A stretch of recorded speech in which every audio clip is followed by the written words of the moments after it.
In the study of animal evolution, scientists have observed that over very long periods of time, completely separate groups of animals, starting off with very different body plans, somehow shuffle along the evolutionary timeline and end up with the same general result: a flattish body, a tucked-in little butt, and some grabby claws on the front. This is a very serious and extremely scientific concept known as carcinization, which basically means stuff keeps turning into crabs. To biologists, this is considered an example of convergent evolution. To the rest of us, it kind of looks like nature just keeps forgetting to innovate and ends up defaulting to crab as the safe option. Whole branches of the tree of life slowly drift towards this exact same sideways walking solution, as if the universe is hinting that the optimal end state for many life forms is, in fact, crab-shaped.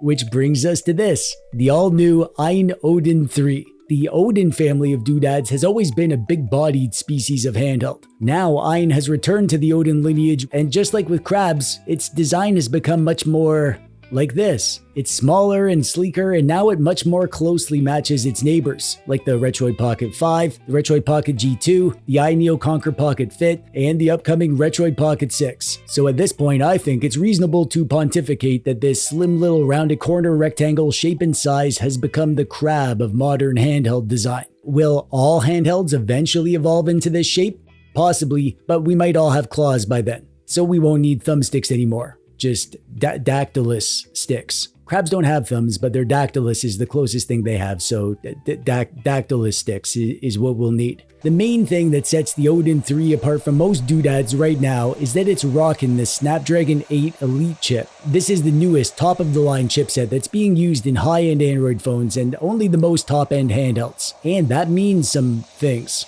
And we'll talk about what those things are in a bit. But we also have a few different RAM and storage options, from 8GB up to 24GB of RAM and 128GB of storage up to 1TB of storage. And it's priced from $329 up to $519. The screen is 6 inches, 1080p, up to 120Hz, and it's OLED. The battery is 8,000 mAh, and we also get 60-watt fast charging, Wi-Fi 7, Bluetooth 6.0, and it's running Android 15. So in terms of the specs, this is it. This is the best of the best. The best handheld chipset with the best components, all the bells and whistles, but it's also a pretty hefty price tag on that too.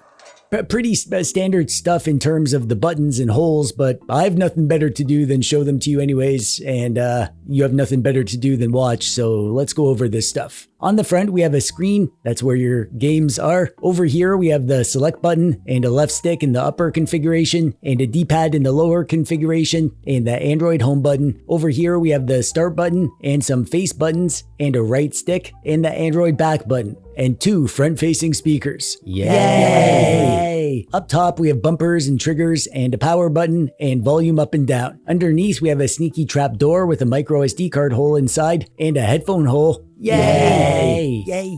And a USB-C hole for charging and video out. Around back, we have 2 back paddle buttons and some air vent holes for airflow. This video is sponsored by Ugreen. Aw man, this stinks. I brought my charger, but I forgot my cable. What? I see you're amazed. Allow me to introduce the Ugreen Nexode 100-watt retractable charger. This thing is so convenient you'll forget your many failures and shortcomings. Hey, it can deliver up to 100 watts via the built-in retractable USB-C cable, which is enough juice to charge a 14-inch MacBook Pro from 0% to 54% in just 30 minutes. The cable has a pull and lock design, so you can choose exactly how long you want it. And if you didn't forget your cables like a dork, oh, come on. With 2 additional USB-C holes and 1 additional USB-A hole, there's no need to carry multiple chargers. You can just plug everything in here like a cool guy. Yeah, well, at least I have my power bank. Oh wait, right, the cable. Might I also amaze and delight you with this Ugreen MagFlow 10,000 mAh power bank? It does 25-watt wireless charging, which can power the iPhone 17 Pro Max from 0 to 50% in 38 minutes, and it supports 30-watt PD input, and it has a built-in braided USB-C cable that also doubles as a convenient carrying strap. See? Ugreen has a big Black Friday sale coming up. Check out the links to get up to 40% off in the thingy below. Alright, fine then. I will.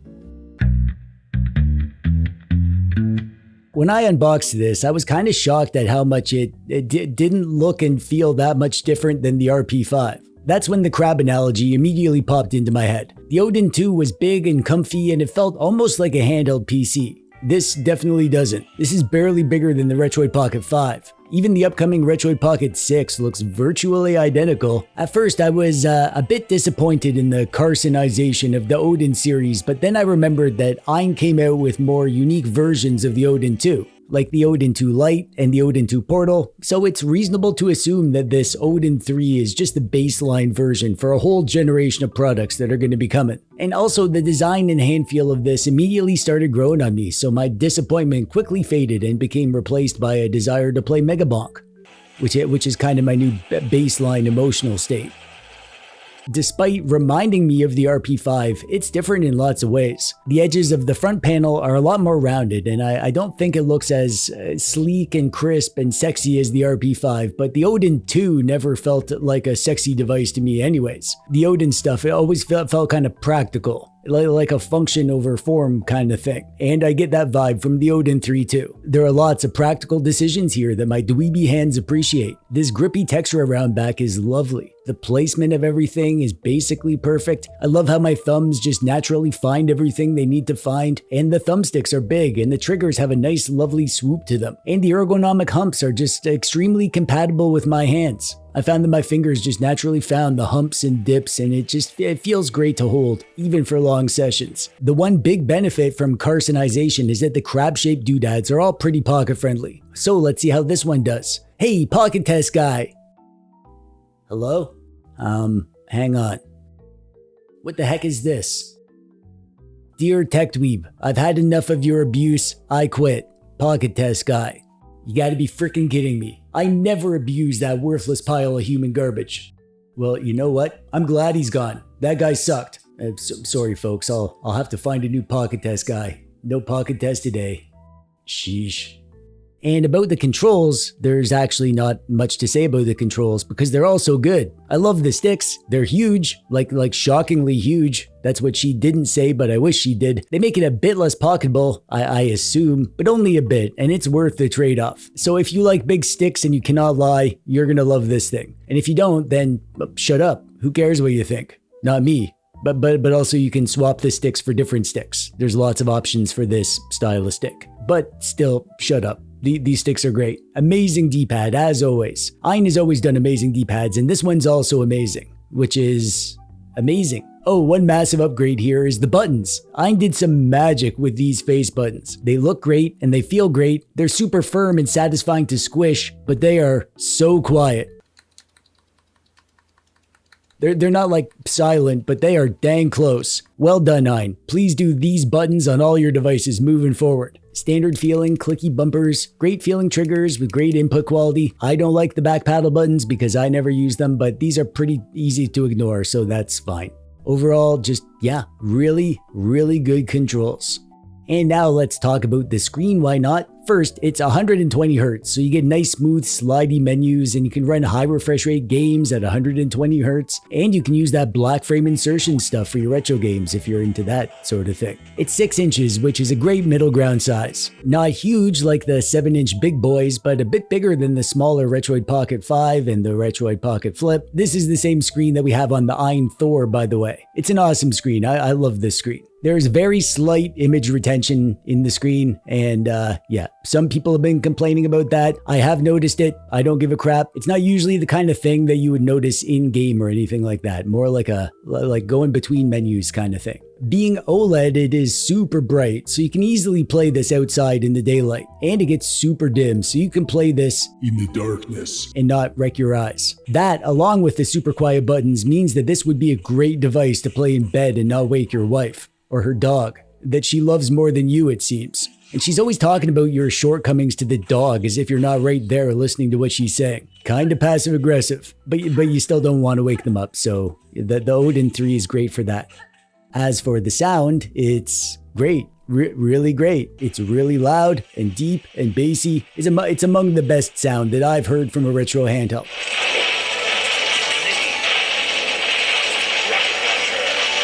And because I know I'm going to be asked, yes, this would be a great device to go and watch TechDweeb videos nice and loud in the food court at the mall, so everyone around you would know how awesome your taste in YouTube channels is.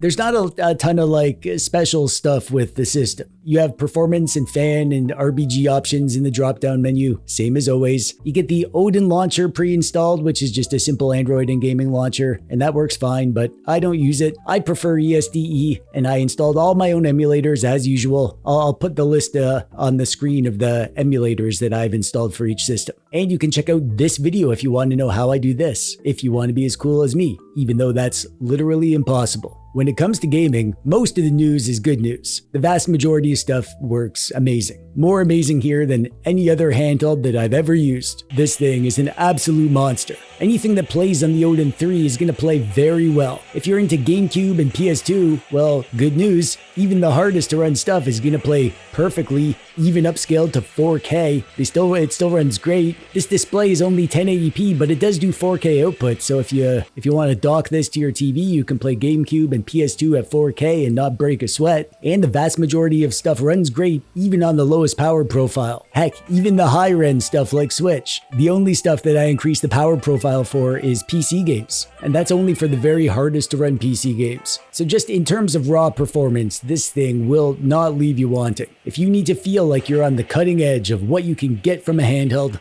this is it. This is the one. Get this and don't look back, is what I would say if not for the issues.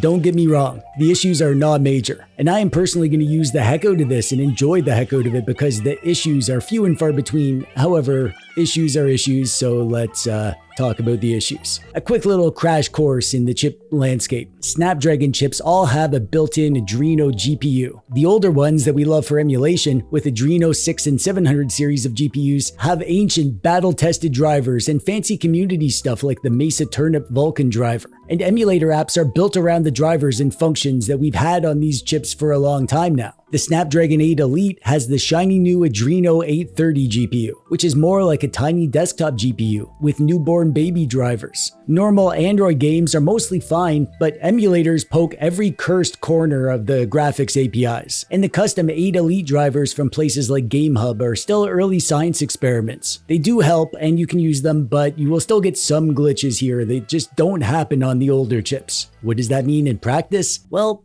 maybe a lot or maybe not a lot, depending on what you like to play. Let's cover the simple stuff first. RetroArch actually has some issues in some emulators. For example, without any tinkering, GBA and Nintendo 64 give you blank screens. However, the simple solution here is to switch to the Vulkan backend. That fixes GBA, and for Nintendo 64, you also need to switch the rendering engine over to Angry Lion in the core options. However, you don't get the same upscaling options as other engines, but at least you get your retro achievements and save states and all that.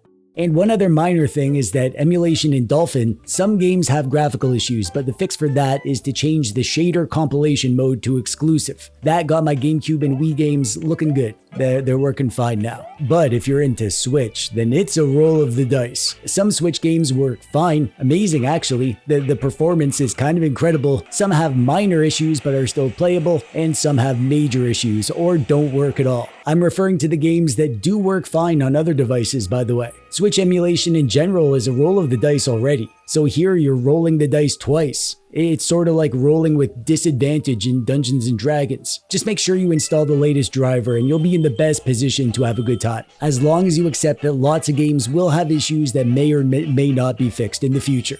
And when it comes to PC emulation with GameHub, this is actually kind of bonkers, how well this thing runs PC games. However, I only have the max model, which is 512 gigabytes of storage, and high-end PC games are pretty big. My initial plan was to install a whole bunch of high-end stuff, but I couldn't even do it. I did install The Witcher 3 Enhanced Edition, so that's my high-end test. I was getting some pretty impressive FPS. There were some graphical glitches in The Witcher 3 that mostly went away when I turned off the post-processing effects, but I don't know if that's specific to the Snapdragon 8 Elite or just this game on GameHub in general. It's still early days for PC emulation on ARM, so I do expect this stuff to get a lot better. I didn't run across any deal breaker issues with PC emulation on the Odin 3. Everything I tried ran beautifully and either ran way better than it does on my weaker devices like the Iron Thor, or ran the same but at a lower wattage. GameHub is my latest obsession. I've been playing almost nothing but indie PC games on my retro handhelds lately. Check out this video if you want to know how to do that, how to get your PC games running well on your Android device in the easy way.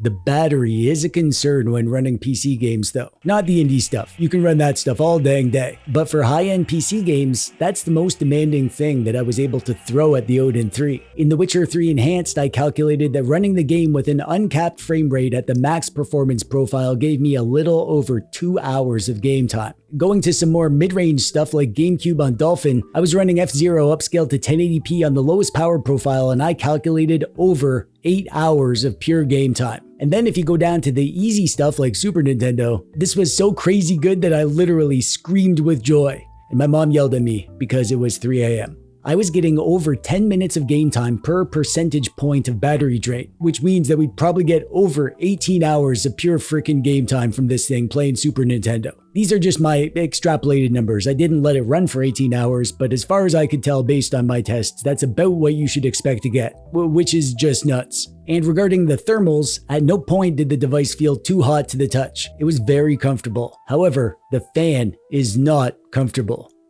For my ears. This fan is loud when things get cooking, which is, that's normal. However, the actual sound of the fan is not pleasant.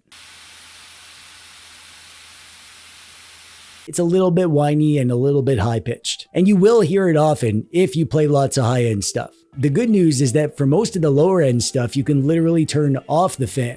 And even for GameCube and PS2, you can put the fan in quiet mode and it does a fine job. You only need to crank the fan for the really hard stuff. So it's a trade-off. It's always a trade-off. You don't get everything you want in life, unless you subscribe to TechDweeb. But no one expects you to do that kind of thing. Despite my gripes about the fan and my minor issues with some compatibility stuff and my major issue with other compatibility things, this Odin 3 really is the new generation. There are growing pains. It's not a perfect experience, and if you expect perfection, you're going to be disappointed that you might not be able to run your favorite Switch game or whatever. No Android device is plug and play, but this one is even less plug and play than usual. And you'll have to accept that you need to tinker more, and even then you're not going to get perfect compatibility. Not yet, at least. But I don't think that the Snapdragon 8 Elite is the chip you should be going for if you need the best compatibility. Maybe someday we're going to have emulators that support this chip perfectly, or custom drivers that fix everything. Or maybe never. But I'm still excited because the Snapdragon 8 Elite is the future. This is what we should expect for a generational leap in terms of power and performance. And now the software and the emulators will need to play catch up. And I'm very hopeful that they will. I see this as a sorta, if you build it, they will come kind of thing. We didn't get proper dual screen support in emulators until lots of people got dual screen devices, and then it came when it was needed. I think now that the Odin 3 has an 8 Elite chip and the Conquer Pocket Fit and more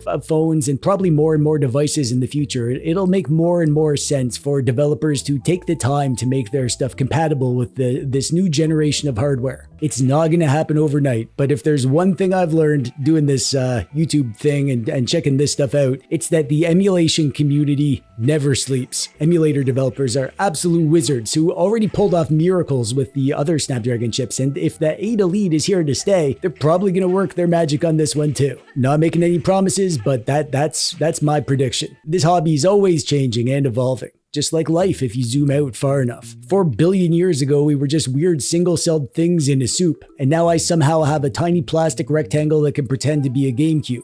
And it might look like every other device out there, but if you ask the biologists, a lot of animals keep evolving into crabs for good reasons, so maybe that's what's happening with handhelds. Every company keeps trying new shapes, and they all slowly drift towards this basic crabby rectangle with rounded corners and ergonomic humps. The Odin 3 is just the latest step in handheld carcinization, and honestly, I'm fine with that. Crabs are tough, they live forever, they walk sideways, and now they run Dolphin at 4K. Really makes you think, huh? Yeah, it does.